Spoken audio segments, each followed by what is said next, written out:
Assalamualaikum warahmatullahi wabarakatuh. Terima kasih atas kesempatannya. Di sini saya akan menyampaikan mengenai penelitian kualitatif di masa new normal. Yang perlu diingat adalah saya teringat salah satu pepatah, ikatlah ilmu dengan menuliskannya dan ikatlah ilmu dengan mengamalkannya.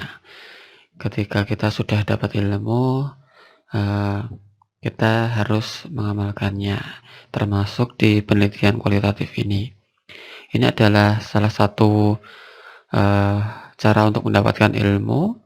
Ketika teman-teman semuanya sudah mendengarkan ini, tentu sudah punya gambaran, baik itu gambaran kasar maupun sudah nambah lebih jelas.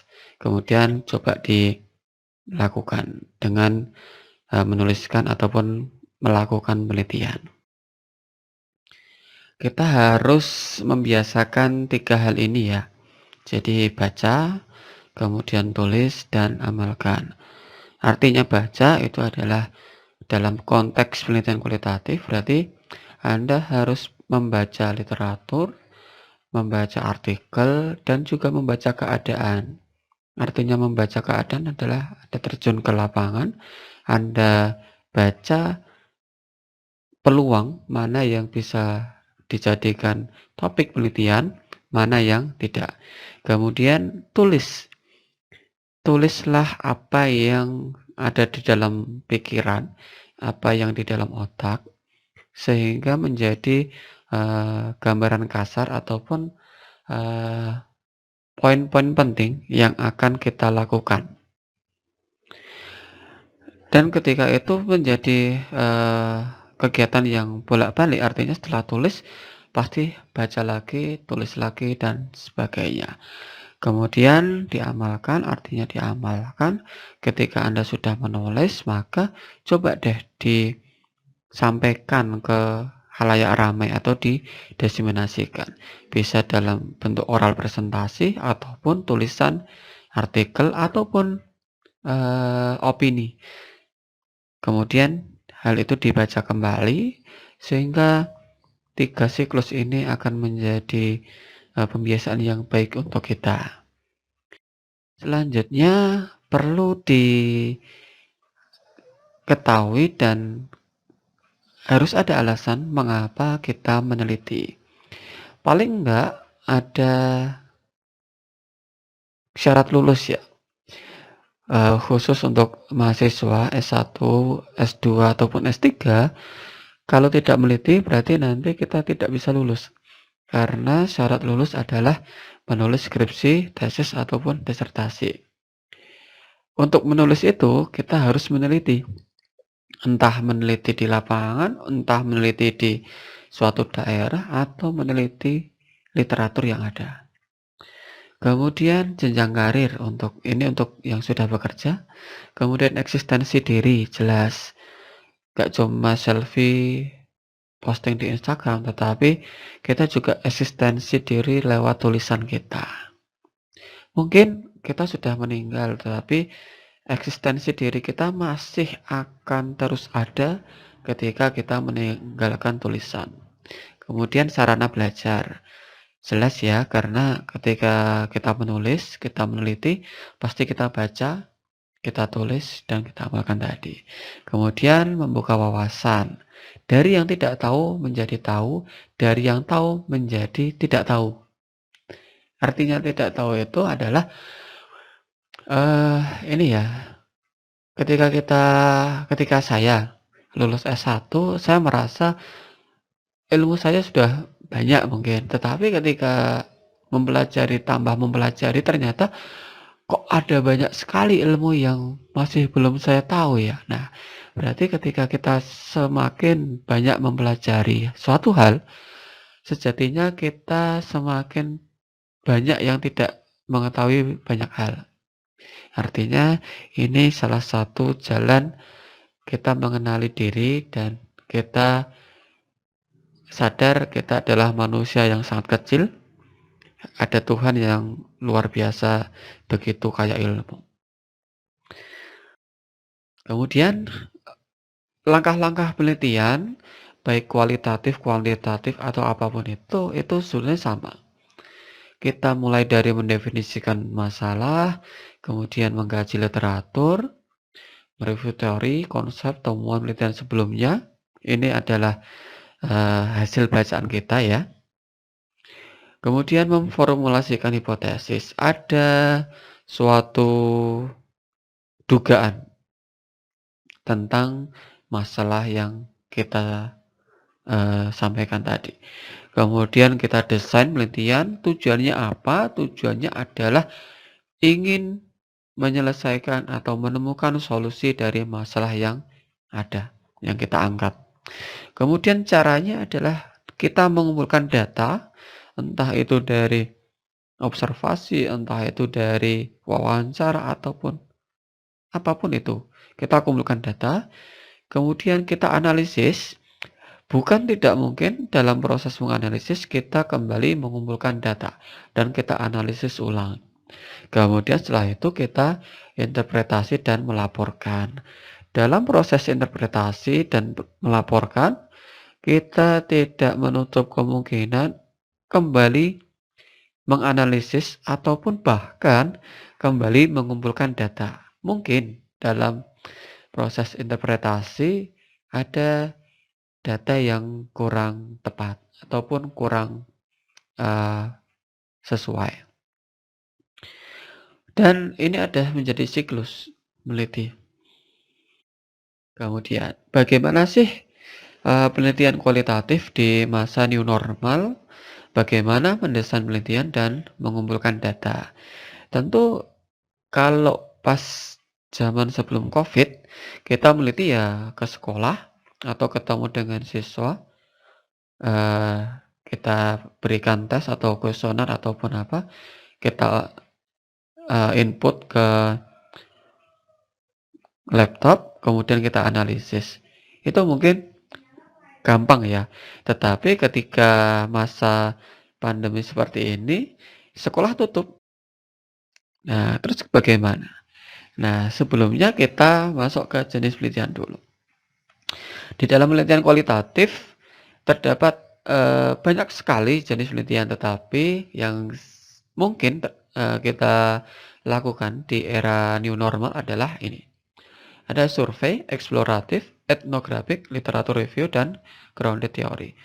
Mungkin ada pertanyaan, kenapa di jenis penelitian kualitatif tidak ada deskriptif? Saya beranggapan bahwa kualitatif itu ya kekuatannya di deskripsi. Jadi walaupun itu survei, walaupun itu eksploratif, etnografik, sampai grounded theory, ya nanti akan deskriptif. Nah, survei. Survei kita bisa menggunakan survei online, menggunakan Google Form ataupun Microsoft Form ataupun yang lain. Kemudian eksploratif, kita mengeksplor sesuatu fenomena yang terjadi. Bagaimana caranya? Ya bisa kita menggunakan telepon ataupun lewat Google Form dulu, kemudian kita telepon ataupun ya kita menemui siswa atau menemui subjek di lingkungan sekitar kita yang memang aman. Kemudian etnografi. Nah, etnografi ini mungkin memang lebih akurat ketika kita datang ke lapangan ya. Tetapi ini lebih aman karena misalkan kita akan mengamati pantai Gelagah misalkan. Adakah konsep matematika tersembunyi di pantai Gelagah ataupun masyarakat pantai Gelagah? Bahkan kita tanpa melakukan wawancara dengan masyarakat, itu pun kita bisa dengan modal literasi matematik yang kita punya, kita bisa mengangkat kebudayaan di Pantai Gelagah ataupun masyarakat di Pantai Gelagah, apapun itu di sana, kita angkat konsep matematikanya yang mana aja sih, itu bisa. Kemudian literatur review, ini yang mungkin paling aman, kita tidak usah kontak dengan orang lain, cukup kita mereview literatur yang ada, dari penelitian-penelitian yang ada. Memang dari semuanya ini ada plus minusnya. Kemudian yang terakhir adalah grounded theory. Grounded theory ini adalah menemukan teori yang baru. Ini sangat mungkin ketika Anda S3. Nah, semuanya ini ada plus minusnya. Bisalah nanti untuk bahan diskusi. Yang jelas, yang saya garis bawahi, kalau literatur review berarti Anda harus mendalam dalam membaca dan juga Anda punya modal, Anda kuat baca literatur yang banyak dan juga Anda bisa menganalisis literatur itu dengan sense kekuatan literasi Anda. Selanjutnya, bagaimana metode penelitian kualitatif. Di bab 3 itu kan biasanya kita menyampaikan lokasi penelitian, subjek penelitian, instrumen, pengumpulan data, analisis, interpretasi, dan inilah biasanya yang ada di bab 3. Nah, lokasi penelitian. Lokasi penelitian sekolahnya tutup, Pak. Bagaimana caranya? Haruskah di sekolah? Enggak. Penelitian kualitatif ataupun penelitian yang lain itu enggak harus di sekolah. Siapa suruh harus ke sekolah? Enggak. Misalkan Anda punya adik yang baru SD ataupun bahkan preschool sekalipun, itu bisa dijadikan subjek penelitian, tergantung topik yang Anda angkat. Misalkan kalau preschool, meneliti tentang perkembangan penguatan matematika, misalkan khususnya di berhitung, ataupun yang lain. Kemudian misalkan di SD menerapkan pembelajaran e-learning, tentu orang tua juga terlibat di sana, guru juga terlibat. Nah, gimana sih perspektif orang tua atau gimana sih hubungan antara guru, siswa, dan orang tua? Banyak hal kan ya. Bagaimana kemandirian belajar siswa? Apakah mana sih yang belajar itu siswanya atau orang tuanya? Itu kan memang selama ini yang terjadi ya. Biasanya orang tua yang nggak mau repot mendampingi anaknya, ya udah orang tuanya yang menyelesaikan tugasnya. Mari kita buka mata, ini faktanya. Kemudian, subjek penelitian. Kita harus memilih subjek penelitian secara jelas. Pastikan si doi yang mampu membantu kamu untuk menjawab semua permasalahan penelitian. Biasanya kalau penelitian kualitatif itu secara purposif. Artinya purposif itu dengan pertimbangan tertentu. Apa yang menjadi pertimbangan? Tentu peneliti yang bisa menjawabnya. Misalkan, saya pengen meneliti mengenai kecemasan belajar matematika di era pandemi. Misalkan nih, purposifnya seperti apa? Yang pertama, dia yang aktif belajar. Yang kedua, dia yang punya kecemasan. Caranya tahu gimana? Buat kuesioner. Kemudian di-share ke siswa. Kemudian kita lihat tuh tingkat kecemasannya seperti apa. Setelah itu bagaimana cara untuk melihat apakah ini benar-benar cemas ataupun enggak, ataupun lewat tugas-tugasnya. Bisa kita menggunakan wawancara. Bagaimana caranya untuk wawancara? Telepon atau bisa via WA atau Telegram. Banyak ya. Oke. Pastikan kita ketika membuat desain pemilihan subjek penelitian itu bisa menjawab kemungkinan-kemungkinan yang terjadi. Contohnya seperti ini. Ini ada pemilihan. Ada kuis 1, 2, 3, 4, 5 atau mungkin tergantung Anda ya memberikan tugas misalkan. Ini jawabannya salah atau benar. Oh, kalau benar tidak digunakan. Kalau salah, apakah terjadi interferensi misalkan. Kalau tidak, ya tidak digunakan. Kalau iya, kategorinya interferensi. dan seterusnya. Nah, kalau memang ketika sampai diwawancara ternyata kemampuan komunikasinya tidak bagus, ya tidak digunakan, kembali lagi cari. Kalau tidak digunakan terus, ya kembali cari subjek yang baru, sampai nanti terpilihnya subjek dan selesai. Itu. Instrumen. Tentu setiap penelitian itu butuh instrumen. Bedanya di penelitian kualitatif, instrumen utama itu adalah peneliti sendiri. Sedangkan instrumen yang lain itu adalah uh, pendukungnya. Biasanya instrumen pendukung itu ada tes, angket, wawancara, dokumen, dan pengamatan. Ya, tentu Anda sudah tahu ya tes itu seperti apa, berbagai jenis tes, kemudian angket, berbagai jenis angket, wawancara, dokumen, dan sebagainya. Mengumpulkan data, Anda bisa menggunakan video call ataupun conference kalau misalkan mau FGD, online survei, dan juga text-based instant message, WA, chat, Telegram, dan sebagainya. Apakah ini bisa dipakai? Bisa. Kemudian kita lakukan analisis, jangan lupa triangulasi data. Apa sih yang dimaksud triangulasi? Triangulasi itu adalah eh, konteksnya adalah tabayun ya. Jadi misalkan eh, tadi si siswa salah dalam mengerjakan dan siswa ini cemas dalam belajar matematika. Apakah ini memang datanya benar? Kita kan butuh tabayun ke siswa tersebut, butuh konfirmasi. Kita lakukan wawancara. Nah, ketika lakukan wawancara, oh ternyata memang ini jawaban dari pemikirannya sendiri dan salah. Dia punya alasan, oke, dipakai.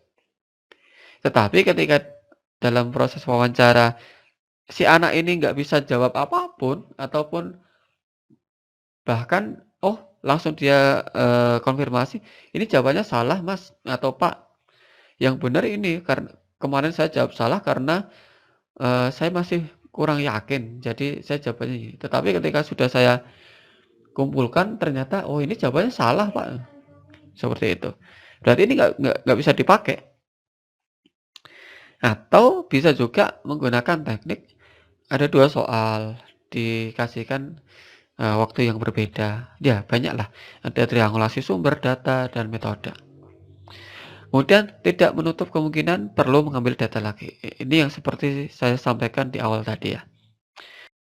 Selanjutnya analisis itu ada pengumpulan data, penyajian data, ada reduksi dan penarikan kesimpulan. Nah ini suatu memang ada 4 ya, 4 tahap, tetapi ternyata 4 tahap ini bisa ruwet.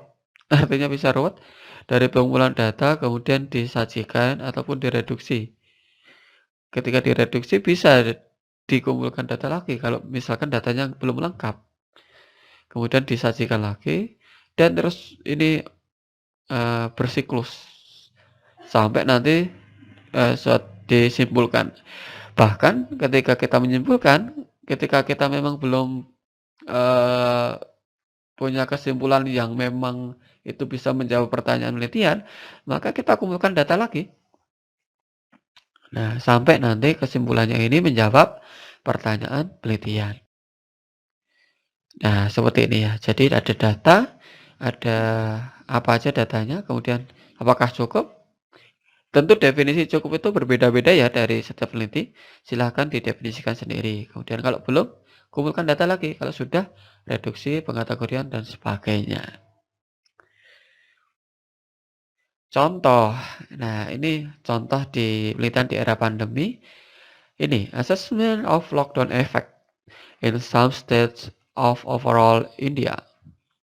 A predictive mathematical study in COVID-19 outbreak.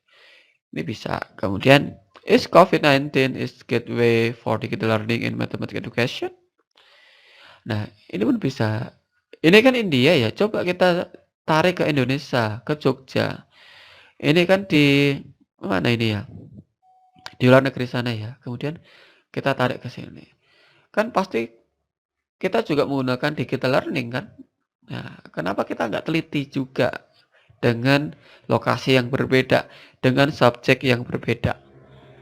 Selanjutnya ini, identifying multiple learning space within a single teacher focus Twitter hashtag. Bahkan Twitter hashtag sekalipun bisa dijadikan topik penelitian di bidang pendidikan. Dan ini Instagram, nah chatbook, Facebook, nah dan juga what should teacher know about technology. Nah, Anda kan pengguna Instagram, Anda pengguna Facebook, Anda pengguna Twitter, Anda pengguna sosial media yang lain, TikTok sekalipun.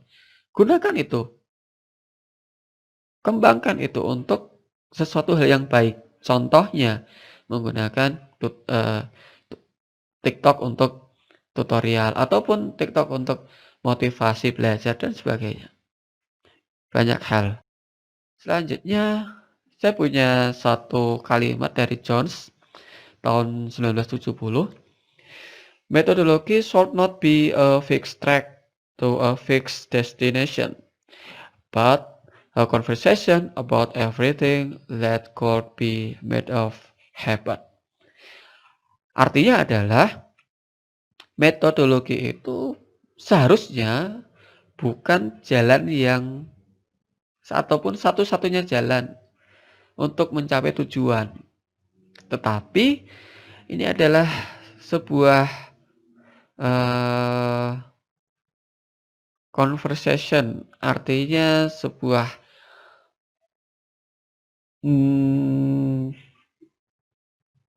pilihan tentang sesuatu yang mungkin terjadi ketika kita mencapai tujuan tersebut. Jadi misalkan di sini kita dari Jogja mau ke Malang lewat jalur Wonogiri, kalaupun memang ini bukan yang terbaik, kita bisa lewat Madiun, lewat Ngawi, lewat jalur Gunung Lawu, ataupun lewat Sragen dan sebagainya.